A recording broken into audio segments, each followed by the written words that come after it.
दक्षिण भारतीय इतिहास एवं संगम काल। भारतीय प्राचीन इतिहास के सभी इम्पोर्टेंट टेस्ट देखने के लिए चैनल को सब्सक्राइब करें और बेल आइकन को जरूर दबाएं, जिससे हमारे आगे आने वाले सभी इम्पोर्टेंट टेस्ट आप तक सबसे पहले पहुंच सकें।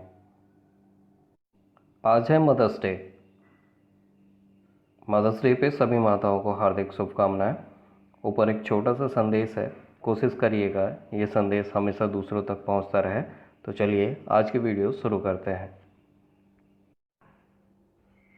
फ्रेंड्स, टेस्ट शुरू करने से पहले मैं थोड़ा सा दक्षिण भारत और संगम काल के बारे में आपको एक ओवरव्यू दे देता हूं, जिससे आपको टेस्ट करने में आसानी हो जाएगी। तो सबसे पहले हम बात करेंगे संगम साहित्य की।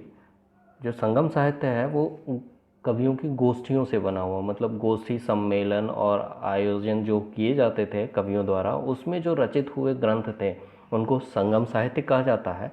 इन्हीं संगम साहित्यों से चोल, चेर, पांड्य राजाओं के उद्भव का विवरण भी प्राप्त होता है। दक्षिण भारतीय पांड्य राजाओं के संरक्षण में 3 संगम साहित्य आयोजित किए गए। प्रथम जो है वो मदुरई में किया गया, जिसकी अध्यक्षता अगस्त ऋषि द्वारा हुई। दूसरे जो है कपाटपुर में, कपाटपुरम में, जिसे अलवाई कहा जाता है, और इसकी अध्यक्षता भी अगस्त ऋषि द्वारा की गई थी। तीसरा जो और अंतिम संगम है वो मदुरई में, और इसकी अध्यक्षता जो की गई थी वो नक्कीर द्वारा की गई थी।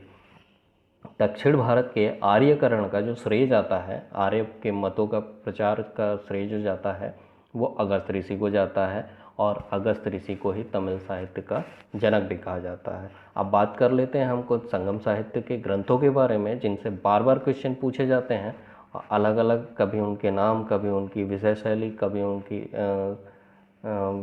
विषय वस्तु के बारे में, कभी उनके रचयिता के बारे में पूछा जाता है। तो हम बात करते हैं सबसे पहले तोल्कापियम की। जो तोल्कापियम है द्वितीय संगम का अवशिष्ट ग्रंथ है, जो तमिल साहित्य का सबसे प्राचीनतम ग्रंथ भी माना जाता है। इसके संकलनकर्ता तोल्कापियर ऋषि थे, जो अगस्त ऋषि के शिष्य थे। यह व्याकरण का उच्च कोटि का ग्रंथ है। इसकी रचना सूत्र शैली में की गई है, और यह काव्य शास्त्र का भी उच्च कोटि का ग्रंथ है। तो यह हो गए तोल्कापियम से सबसे इम्पोर्टेंट चीज़ें। अब बात करते हैं हम शिल्पाधिकारम की। शिल्पाधिकारम एक अन्य महत्वपूर्ण ग्रंथ है, जो महाकाव्य के रूप में जाना जाता है। इसके संकलनकर्ता जो थे वो इलंगो आडगिल थे, जो कि चोल नरेश कारिकाल के पौत्र भी थे। बढ़ते हैं नेक्स्ट ग्रंथ की ओर, जो है तिरुकुरल। तिरुकुरल तमिल भाषा का एक और महाकाव्य है, जिसके अंदर नीति शास्त्र की नीतियों का वर्णन किया गया है। इसके रचयिता जो थे वो तिरुवल्लुर थे। कुरल को तमिल साहित्य का बाइबल और लघुवेद भी माना जाता है। इसका दूसरा नाम जो है वो मुप्पाल है, और अनुश्रुतियों के अनुसार तिरुवल्लुर जो थे वो ब्रह्मा के अवतार माने जाते हैं। तो ये बात हो गई संगम साहित्य से सबसे इम्पोर्टेंट क्वेश्चन जो बार बार पूछे गए हैं उनके एक्सप्लेनेशन की। अब हम बात करेंगे हमारे दक्षिण भारतीय। बात करते हैं चोल राजवंश की। 9वीं शताब्दी में पल्लवों के ध्वंसावशेषों पे विजयालय ने 850 से 887 ईस्वी के बीच चोल राजवंश की स्थापना की, जिसकी राजधानी को उसने तंजौर या तंजावुर बनाया। विजयालय ने नरकेसरी की उपाधि धारण की और निशुंभ सूदनी देवी मंदिर का निर्माण भी करवाया।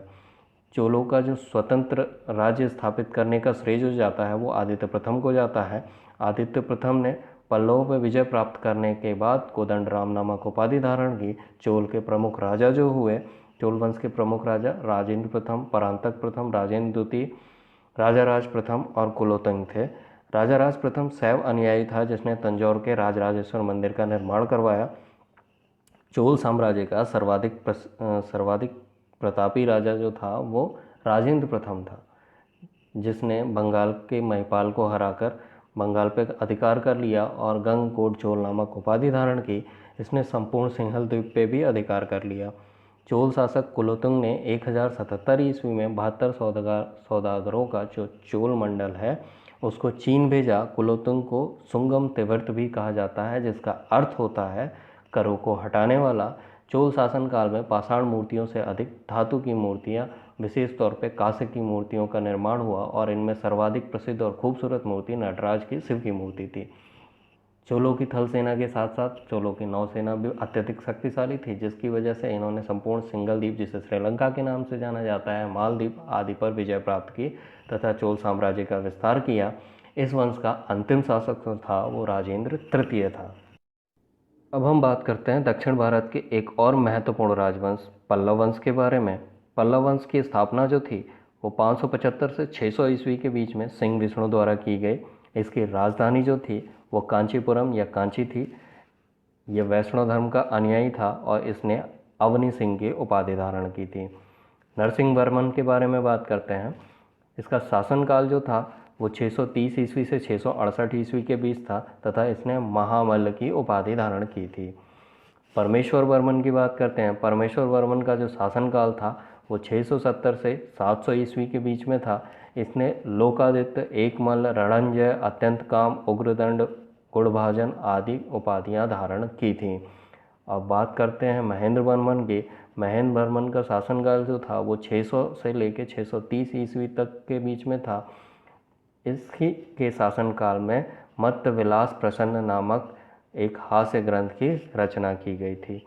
तो ये बात हो गई पल्लव वंश की। बढ़ते हैं नेक्स्ट वंश की तरफ। अब हम बात करते हैं चालुक्य वंश की। चालुक्य वंश के दो प्रमुख राजवंश हुए, चालुक्य कल्याणी और चालुक्य वातापी। तो हम बात कर लेते हैं पहले चालुक्य कल्याणी की। चालुक्य कल्याणी की जो स्थापना थी वो तैलप द्वितीय द्वारा की गई थी और राजधानी मानेकहेट को बनाया गया था। चालुक्य कल्याणी का सर्वप्रतापी राजा जो था वह विक्रमादित्य सच था। इसके प्रमुख दरबारी विल्हड़ और विज्ञानेश्वर थे। प्रमुख बात याद रहने वाली यह है कि मिताक्षरा नाम का जो हिंदू ग्रंथ है उसके रचनाकार विज्ञानेश्वर ही थे। अब बात करते हैं चालुक्य वातापी की। चालुक्य वातापी की जो राजवंश की स्थापना थी वो जयसिंह वातापी द्वारा की गई थी, परंतु इसका वास्तविक संस्थापक पुलकेशिन प्रथम को माना जाता है। इस वंश का सर्वप्रतापी शासक जो था वो पुलकेशिन द्वितीय को माना जाता है, जिसने जिनेंद्र के मेगुती मंदिर का निर्माण करवाया था। पुलकेशिन द्वितीय ने हर्षवर्धन को हराकर परमेश्वर की उपाधि धारण की थी। पल्लव वंशी नरसिंह वर्मन प्रथम द्वारा पुलकेशिन द्वितीय को हरा दिया गया तथा इसकी राजधानी पे कब्जा कर लिया गया। अब हम बात करते हैं प्रमुख राष्ट्रकूट वंश की। राष्ट्रकूट वंश के संस्थापक दंतिदुर्ग थे। इन्होंने 752 ईस्वी में कर्नाटक में चालुक्यों के अधीन एक राज्य की स्थापना की, जिसे हम राष्ट्रकूट के वंश के नाम से जानते हैं। इसकी राजधानी को इन्होंने मानकर मानेकहेट बनाया, जिसे वर्तमान समय में मालखेड़ा, जो सोलापुर में स्थित है, कहा जाता है। राष्ट्रकूटों के प्रमुख शासक जो थे वो कृष्ण प्रथम, ध्रुव, अघोमहर्ष, कृष्ण द्वितीय, कृष्ण तृतीय व इंद्र तृतीय थे। एलोरा के कैलाश मंदिर का निर्माण जो है वो कृष्ण प्रथम द्वारा करवाया गया था। एलोरा में 34 शैलकृत गुफाएं हैं, जिनमें 1 से लेकर 12 तक बौद्धों को समर्पित हैं, 13 से लेकर 29 तक हिंदुओं को समर्पित हैं और 30 से लेकर 34 तक जैन को समर्पित हैं। इनमें सबसे बड़ी गुफा जो है वो बौद्धों को समर्पित विश्वकर्मा गुफा है तथा इस 15वें नंबर की गुफा जो है वो नरसिंह के अवतार को दर्शाया गया है। एलोरा की गुफा की खोज जो थी फ्रेंड्स वो फ्रांसीसी यात्री थेवेनेट द्वारा की गई थी, जो 17वीं शताब्दी में भारत आया था। इसके अलावा राष्ट्रकूट शैव, वैष्णव, शाक्त के साथ साथ जैन धर्म के भी उपासक थे। इन्होंने अपने राष्ट्र में मुसलमानों तथा अरबी व्यापारियों को बसने और इस्लाम के प्रचार की स्वीकृति प्रदान की थी। तो ये हो गई हमारी जितने भी दक्षिण भारत से राजवंश थे उनसे सर्वप्रमुख बातें जो थी, जो एग्ज़ाम में बार बार पूछी जाती हैं, उसके बारे में मैंने आपसे बहुत कम समय में डिस्कस किया। अब शुरू करते हैं हमारे टेस्ट को। बढ़ते हैं टेस्ट के फर्स्ट क्वेश्चन की ओर। फर्स्ट क्वेश्चन में आपके सामने दो सूचियां दी गई हैं। एक सूची में आपके सामने संगम साहित्य और दूसरी सूची में आपके सामने उनकी विषय वस्तु दी गई है। आपको सही क्रम में इनको व्यवस्थित करना है। मैंने अभी इनके बारे में आपसे डिटेल में डिस्कस भी किया था। तो तिरुकुरल जो है फ्रेंड्स, तिरुकुरल जो है वो नीति और दर्शन से संबंधित है, तो आपका ये ऑप्शन सही हो जाएगा। तोल्कापियम जो है वो व्याकरण से संबंधित ग्रंथ है। सिप्लाधिकारम जो है वो प्रेम कथा से संबंधित है और मणिमेखला जो है ये वणिक कथा है। तो इसके अकॉर्डिंग आपका डी ऑप्शन सही हो जाएगा। बढ़ते हैं नेक्स्ट क्वेश्चन की ओर और नेक्स्ट क्वेश्चन है हमारा हमारा नेक्स्ट क्वेश्चन है, इसमें दो आपको सूचियाँ दी गई हैं और दोनों सूचियों में आपको एक तरफ राजधानी है, दूसरी तरफ राजवंश है। तो आपको बताना है कौन किसकी राजधानी है, सही क्रम में लगाना है। तो चालुक्यों की जो राजधानी हुआ करती थी वो बादामी हुआ करती थी। पल्लवों की राजधानी जो हुआ करती थी वो कांचीपुरम हुआ करती थी।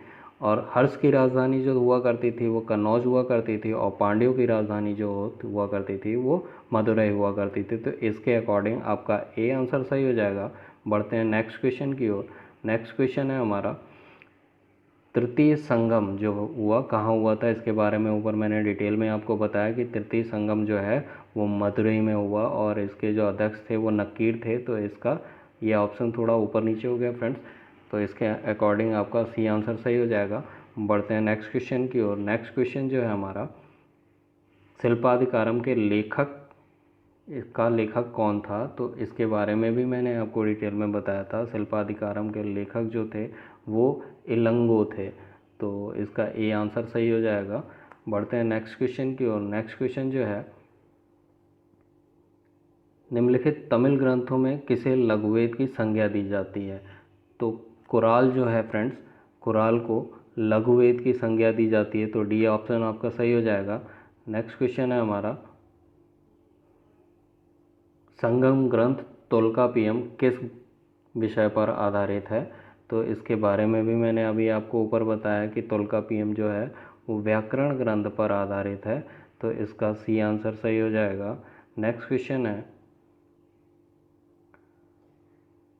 संगम युग में कौन सा राज्य नहीं था। तो इस सबसे शुरुआत जब मैंने की थी इस टॉपिक की, तो ही मैंने आपको बताया था कि चेर, चोल और पांड्य ये तीनों जो हैं ये संगम में हैं। और एक जो ये पल्लव वंश है तो यही जो है आपका सही आंसर हो जाएगा। और यही जो है संगम में नहीं था। तो इसके लिए आपका डी आंसर सही हो जाएगा। नेक्स्ट क्वेश्चन की तरफ बढ़ते हैं। नेक्स्ट क्वेश्चन है हमारा, इसमें दो सूचियाँ आपको दी गई हैं जिसमें दक्षिण भारत के समुद्रगुप्त के समकालीन नरेश दिए हुए हैं और दूसरी सूची में आपको उनके राज्य दिए हुए हैं। तो आपको सही क्रम में लगाना है। तो ये जो धनंजय है ये कुस्तुलपुर से, धनंजय जो है वो कुस्तुलपुर, ये इनकी राजधानी हुआ करती थी। उनका राज्य का नाम हुआ करता था नील राज्य जो है उसे अवमुक्त, नील राज्य जो राजा थे वो अवमुक्त के राजा थे। उग्रसेन जो है पलक्का के राजा थे। और विष्णु गोपा जो थे वो कांची के राजा हुआ करते थे। तो इसके अकॉर्डिंग आपका सी आंसर सही हो जाएगा। बढ़ते हैं नेक्स्ट क्वेश्चन की ओर। नेक्स्ट क्वेश्चन जो है, प्राचीन भारत में कांची कहाँ है, कहाँ था मतलब। तो प्राचीन भारत में आपके पास चार ऑप्शंस हैं और चारों ऑप्शंस में सही आंसर हो जाएगा। प्राचीन भारत में कांची जो हुआ करता था वो कर्नाटक में हुआ करता था। तो ये इसका ए आंसर सही हो जाएगा। नेक्स्ट क्वेश्चन है हमारा, चोल शासकों के नाम बताइए जिसने उस चोल शासक का नाम बताइए जिसने श्रीलंका के उत्तरी भाग पर विजय प्राप्त की थी। तो उस चोल शासक का नाम था राजा राज प्रथम।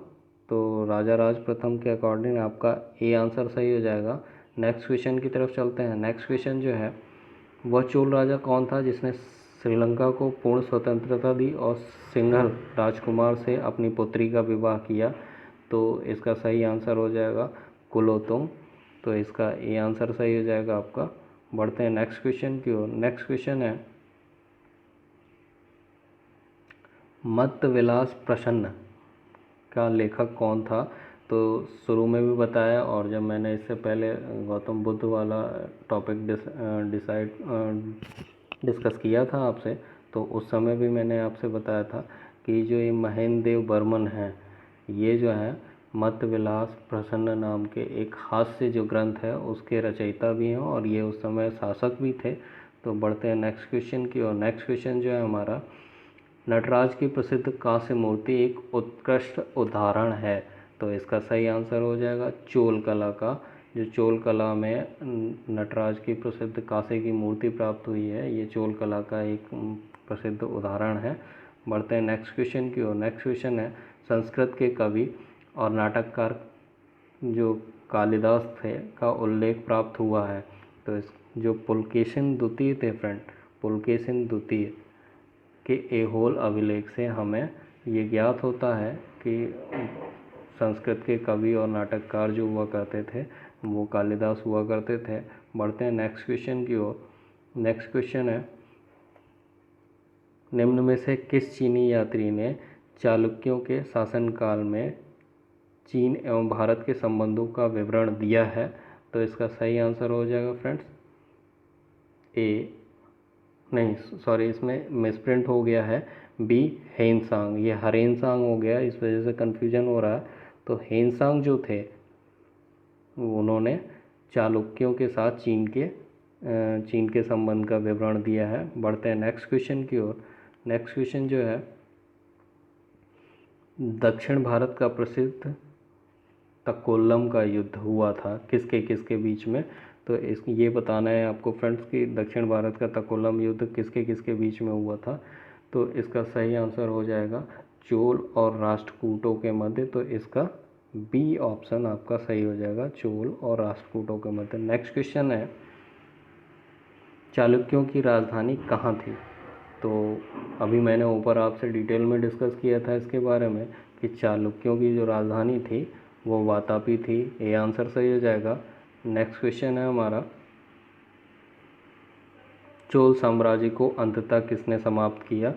तो ये एक इम्पॉर्टेंट क्वेश्चन है, कई बार आया भी है अलग अलग एग्जाम्स में। तो चोल साम्राज्य को मलिक काफूर द्वारा अंत में समाप्त किया गया तो आप इसके अकॉर्डिंग आपका डी आंसर सही हो जाएगा। बढ़ते हैं नेक्स्ट क्वेश्चन की ओर। नेक्स्ट क्वेश्चन है, निम्नलिखित राजवंशों में से किसने अपने शासनकाल में ही अपना उत्तराधिकारी घोषित कर देते थे? मतलब आपसे ये पूछा है कि किस राजवंश के लोग अपने शासनकाल में ही अपना उत्तराधिकारी घोषित कर दिया करते थे? तो इसका जो है बी आंसर सही हो जाएगा। इसका जो है बी आंसर सही हो जाएगा कि जो चोल शासक थे वो अपने शासनकाल में ही अपना उत्तराधिकारी घोषित कर दिया करते थे, जिससे उत्तराधिकार युद्ध जैसी समस्याएं नहीं पैदा होती थी। बढ़ते हैं नेक्स्ट क्वेश्चन की ओर। नेक्स्ट क्वेश्चन है, निम्नलिखित में से किस चोल शासक को चोल गंगम नामक बृहद झील के बनवाने का श्रेय दिया जाता है? तो इसका सही आंसर, चोल गंगम नामक जो झील थी फ्रेंड्स वो जो राजेंद्र द्वारा, बी ऑप्शन सही हो जाएगा, राजेंद्र द्वारा बनवाई गई थी। तो इसका बी ऑप्शन सही हो जाएगा आपका। नेक्स्ट क्वेश्चन है, व्यापारी चीन में किसके कार्यकाल में भेजे गए थे? तो इसके बारे में मैंने आपसे डिटेल में बात की थी। जो कुलोतुंग थे, ए ऑप्शन सही हो जाएगा, कुलोतुंग के शासनकाल में व्यापारी जो है वो चीन भेजे गए थे। नेक्स्ट क्वेश्चन है, प्रसिद्ध संस्कृत लेखक दंडिन जो थे वो किसकी सभा को अलंकृत किया करते थे? तो इसका जो सही आंसर हो जाएगा फ्रेंड्स बी, दंडिन जो थे वो पल्लवों के राज्यसभा को अलंकृत किया करते थे। तो इसका बी ऑप्शन सही हो जाएगा। नेक्स्ट क्वेश्चन है, चोल राजाओं के स्नानागार व भोजनालय का प्रबंध कौन देखता था? तो अगर जो डिटेल में आप पढ़ेंगे तो आपको पता लगेगा कि स्त्री और पुरुष दोनों ही चोल राजाओं के स्नानागार व भोजनालय का प्रबंध देखा करते थे। तो इसका सी ऑप्शन सही हो जाएगा। बढ़ते हैं नेक्स्ट क्वेश्चन की। नेक्स्ट क्वेश्चन है, निम्नलिखित मंदिरों में से किस एक का संबंध चोलों से रहा है? तो जो तंजौर का बृहदेश्वर मंदिर है इसका संबंध जो है वो चोलों से रहा है। तो डी ऑप्शन आपका सही हो जाएगा। नेक्स्ट क्वेश्चन है हमारा, निम्नलिखित में से किस पल्लव राजा की उपाधि जो है राज सिंह प्रथम है? तो जो नरसिंह देव बर्मन द्वितीय थे, नरसिंह देव बर्मन, यानी डी ऑप्शन आपका सही हो जाएगा। नरसिंह देव बर्मन द्वितीय जो थे इन्हें राज सिंह की उपाधि इन्होंने धारण की थी। तो ये थे 25 मोस्ट इम्पॉर्टेंट क्वेश्चन दक्षिण भारतीय इतिहास से। वीडियो को लाइक ज़रूर करें, चैनल को सब्सक्राइब करें और बेल आइकन को ज़रूर दबाएं और इस चैनल को ज़्यादा से ज़्यादा किसी स्टडी ग्रुप में ज़रूर शेयर करें।